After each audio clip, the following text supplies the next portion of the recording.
Hi you guys, thank you for joining me for another video. Today I'm doing my December wrap up and telling you all about the books that I read last year in the last month.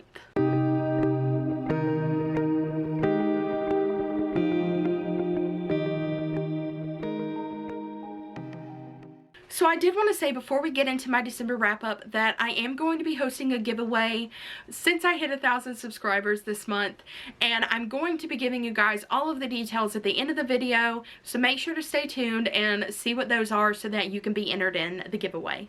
I also want to apologize first off for this lighting.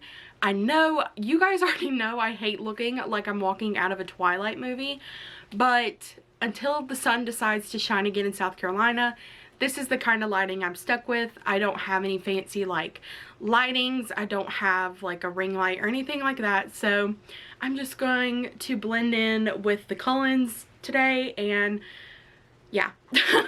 Honestly, I feel like I cannot complain at all about any of the books that I've read, because this year or last year in 2022 was probably the best reading year I've ever had. I read a lot of 4 and 5-star reads. I started the Harry Potter series last month and it went really well. I read like a holiday romance. I read a few in November, so I only have one that I read that I'll be talking about for December. And I got back into some fantasy. I read a mystery. It was just a really good reading month and reading year overall. But I do want to say Happy New Year. Welcome you guys to 2023. I know I've already welcomed you guys before, but I seriously cannot believe it's a new year. And now that my reading did so well and I accomplished so much last year, I feel like I have to just one-up myself, you know, this year. So that's going to be the plan, is to just read as many 4 and 5-star reads as I can, which, you know, you never know what your books are going to end up being, no matter your predictions for them. But anyway, let's just go ahead and get into what I read, and I'll tell you my favorite parts about it.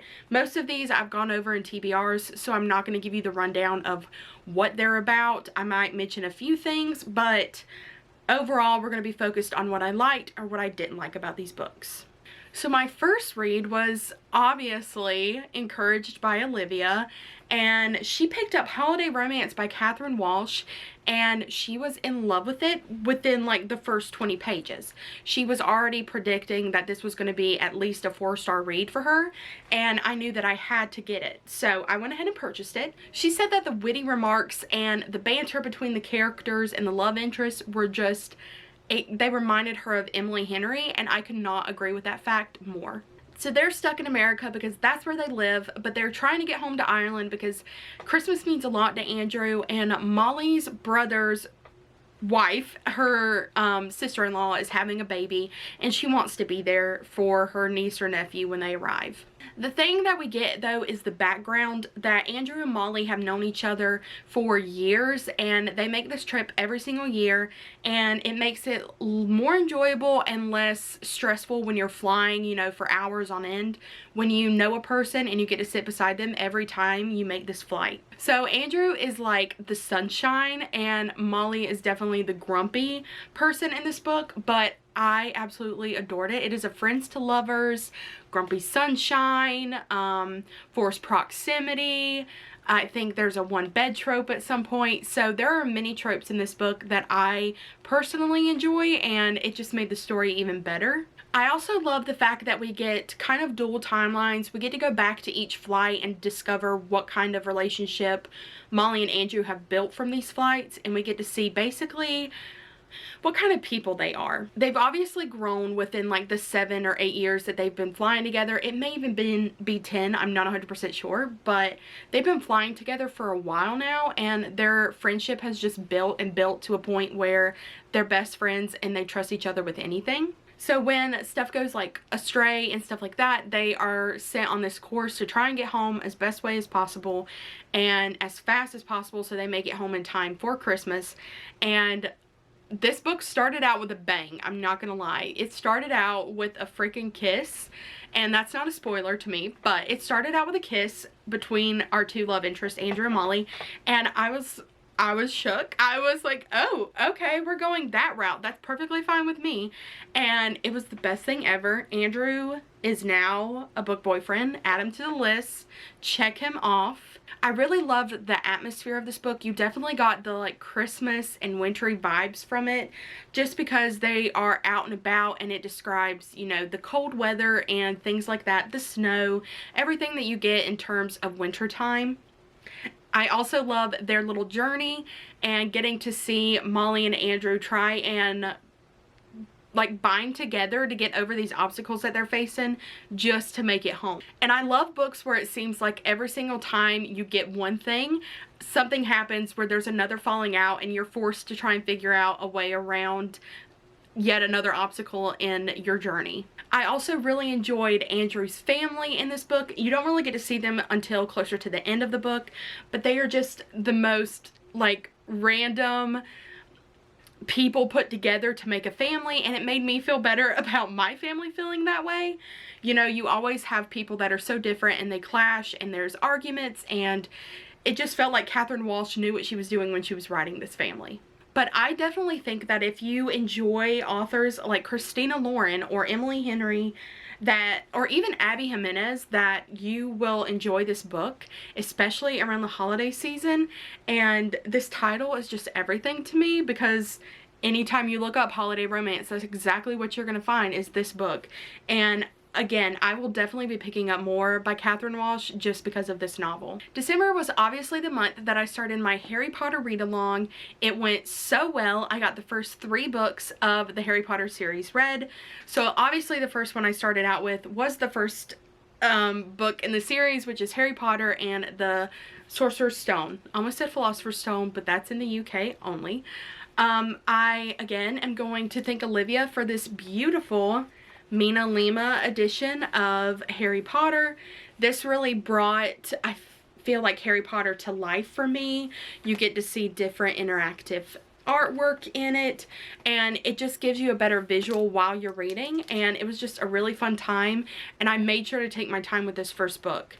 So we obviously, everybody knows, I think, the story of Harry Potter and how he comes to be, but you get this 10-year-old boy, which I didn't realize he was that young to be 10 years old, and finding out that he's a wizard. And I think the parts that I struggled to read the most in this book was when Harry was with his family, the Dursleys, because they were awful to him.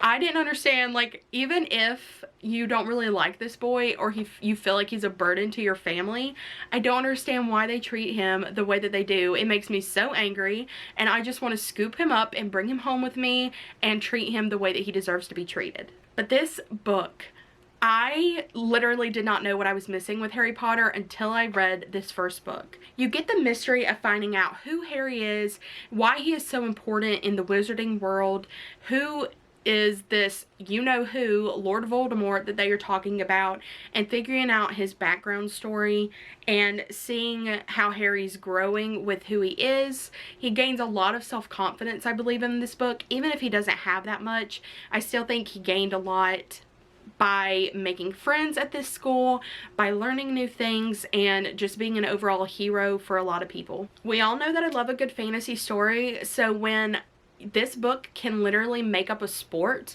to the point where I am very intrigued and would go watch that sport if it was a real thing, you know that it's caught my attention.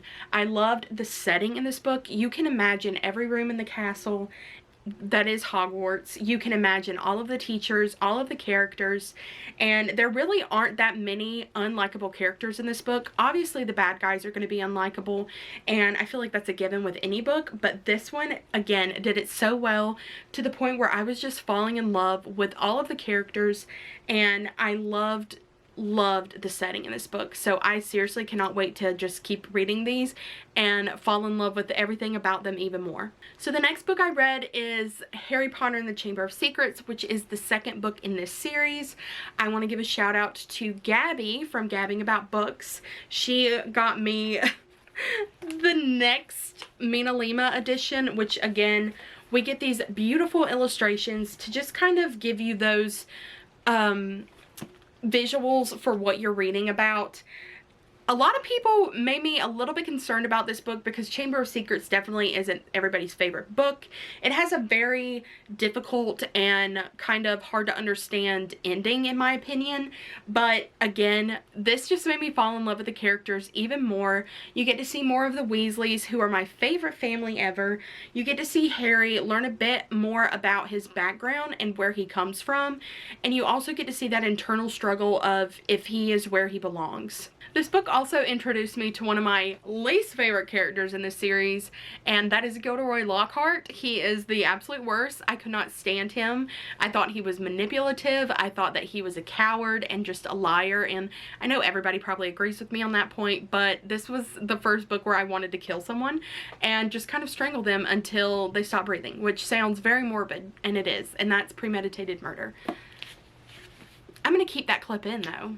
I'm going to keep that in, because I'm not wrong. But I did feel like this book was building up to a lot of who Voldemort is and where he came from and his background story. So I do see why Chamber of Secrets might not be everybody's favorite, because again, I feel like the books they're gonna just get better and better, because the older they get, the more they're going through and the more I'm probably going to relate to them from when I was their age. And so it is hard to relate to an 11-year-old when you haven't been 11 in a very long time. So I don't relate to Harry a lot, but I do feel for him, and again, this just makes me excited to keep reading this series. So I know it doesn't seem like a lot, but I kind of like overdid it for myself with holiday romance books in November going into December. I read like 3 back to back to back, and it kind of burned me out, to be quite honest, on holiday romance books, which was what I thought most of my December TBR was going to be. So I tried picking up like 3 different books, and I ended up putting them all down because I was just not interested in them at all. And I was getting more into horror movies at the time. I'm a big fan of horror movies, but I do go through these phases where they're all I watch, and this was the phase I was going through in December. Don't know why. The opposite of holiday romance moods. But I decided to pick up The Winter People by Jennifer McMahon because I was gifted this book again by my sweet friend Olivia. We can already tell that she spoils me way too much, but this is also one of her favorite books. It is one of Keisha's favorite books. I know that Elizabeth and Lauren really liked it, and so did Caitlin, and I believe Rachel has read this and liked it too, if I'm not mistaken. So knowing that all of my friends have read this book and have loved it, I knew that I had to give it a try, especially because I love books that can scare me, because I feel like that's not as easy to do in a book. It is very easy to do with a movie because you're getting those visuals, but these you have to imagine the things that you were reading about, and I feel like that's just a little bit tougher when you're writing a horror novel. I normally don't like dual timelines all that much. I don't really care for reading about different time periods. I don't mind if it's dual perspectives or anything like that, but dual timelines usually aren't my thing. But Jennifer McMahon's writing is so good to me, and she did it so well that I didn't find myself confused or, you know, not liking it. I actually really enjoyed the dual timeline perspective that she gave us in this novel. What I enjoyed the most about this book is that I was so confused for a lot of the story. I knew mostly about what Sarah, I believe is her name, Sarah was like struggling with getting pregnant. She struggled with her, she had born, I think her son was born stillborn, and so there are a few triggers in this book, especially for mothers and mothers who have lost babies or lost children, and I thought it was going to be a hard read going into that, just because that's tough for anybody to read. In a way, this book makes you think, would you be that kind of person who, if someone died close to you, would you want 7 more days with them? And would you bring them back? And it kind of goes into that kind of thought process. So it makes you think, which I really love when you can get a deeper meaning and deeper story in a book, especially one that's written to scare you. I really enjoyed the winter vibes in this. I love that it's taken place in this small town, in this small pretty much shack, and you get forest all around you. It reminds me of my own home, which you would think would scare me, but it didn't. There's snow covering everything. You know, you have men and women calling this place Devil something, Devil, I don't know. I just know Devil was in the title, and it was kind of scary, but it just sucked me in from the first page, and it makes me want to get more into Jennifer McMahon this year, no matter what. So a big thing that I wanted to do in December was finish some books that I had started earlier in the year and just never got to finishing. There were about 2. I had a third one, but I kind of soft DNF'd it. I'm going to pick it back up this year because I had read half of it and was going to read the rest of the half, but I want to just go back and reread it and appreciate the first part before I pick it back up again. But the first one that I picked up was Daisy Darker by Alice Feeney. I picked this up in October, I believe, and I read about 25% of it. So I had 75% more of it to finish, and I wanted to read it this year. Just because I know I was kind of skeptical about this. This was my first Alice Feeney book that I've ever read, and it was starting off in a slow kind of way and more of like a mystery book than a thriller, which I think I was expecting more of a thriller book. But I actually really enjoyed this more than I thought, and I had friends encourage me to keep reading it because they said the ending was so worth the read. I really love that this takes place on basically like a deserted, it's not really an island, but they live on the coast, and there's this house that's by itself, and the only way to get to basic civilization is to travel by boat. And so when a boat goes, you know, missing, and you're not allowed to use the boat because of high tide and you need to wait for low tide, otherwise you're probably going to be in some big trouble, possibly death. You know, it kind of gives that extra mysterious aspect to this novel. I think another thing that I struggled with reading this book is that most of the characters, if not almost all of them, are so unlikable that it's not even funny. You have so many people who I just did not vibe with, and it was hard to read from their perspectives or hard to care when they start dying off because, you know, they're awful people to start with. This takes place on October 31st, and you have this Nana who is turning like 80 or 85. I think she's turning 80. And she is the funniest human ever. And I feel like she hates her family too. But she just cannot believe that they act the way they do. So she's trying to get them together one last time for her 80th birthday because she does believe she's going to die on her 80th birthday. And it's no spoiler that she does die on her 80th birthday. So you get kind of a Knives Out, and then there were nun vibes, so you get a lot of Agatha Christie in this book, I feel like. I also really appreciate that Alice Feeney drew a map of what the house, which they call Sea Glass, looked like, because it did help me visualize where these characters were moving from, who was dying where, and try and put the puzzle pieces together myself. But honestly, I don't think anybody could have predicted exactly what was coming from the end of this book. It had a great twist, and one that was so different from any other books that I've read. And again, this was a 4-star read for me. And you know, there were one thing that I did see coming, and a few, you know, most unlikable characters were in this book. So that's why I kind of deducted a 1 star from it, but it makes me excited to pick up more Alice Feeney books. I know that I'm definitely going to be picking up Rock, Paper, Scissors because that is a favorite of a lot of Alice Feeney fans. So hopefully I will also be becoming an Alice Feeney fan between these 2 books. Okay, the next book that I read, I kind of read quickly, and I probably shouldn't have. I kind of rushed through it, so I don't know how good that is, but it's the 3rd book in the Harry Potter series, Harry Potter and the Prisoner of Azkaban. So far, this has been my favorite book that I've read. I got introduced to 2 characters that I absolutely adore, which are Remus Lupin and Sirius Black. You know, Harry's 13, 14 now? I think he's 13. Yeah, he should be 13 going into this book, and he is experiencing a lot. He's running away from the Dursleys. He's had enough of them. He does not want to go back. He is finding out that Lord Voldemort is, you know, there's stuff happening in this book where he's seeing a lot of Lord Voldemort. He's having visions he doesn't understand. We're getting, you know, these Death Eaters because Sirius Black is a prisoner who has escaped from Azkaban, and these Death Eaters are really freaking scary. I don't like them. Don't like them at all. But again, I really enjoyed this one. Had a little bit of more humor, especially from Ron Weasley, who was one of my favorite characters ever, and I enjoyed that aspect. I also liked the ending of this book. It was done so well, and again, I'm just having the best time with these books, and I know it may seem like I don't have a lot to say on them, but it's just because I feel like they're very easy to explain, and me just saying like I love them even more every single time just makes sense to me. But again, this makes me very excited to pick up Goblet of Fire, just because I believe that one's going to be my next favorite, like my new favorite once I read it.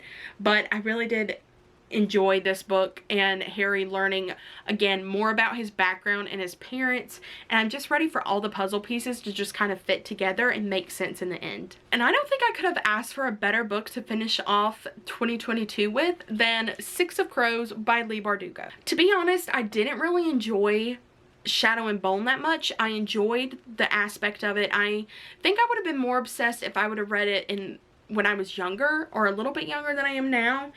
And I do enjoy Leigh Bardugo's writing, but you can tell how much she grew in her writing when she wrote Six of Crows compared to when she wrote the Shadow and Bone trilogy. So the Shadow and Bone trilogy, I guess I didn't really like the characters that much, and I didn't appreciate the Darkling, and I don't know, it's not my favorite. But Six of Crows was a whole different level that I absolutely loved. We all know that I love a team of misfits, which is exactly what you get in this book.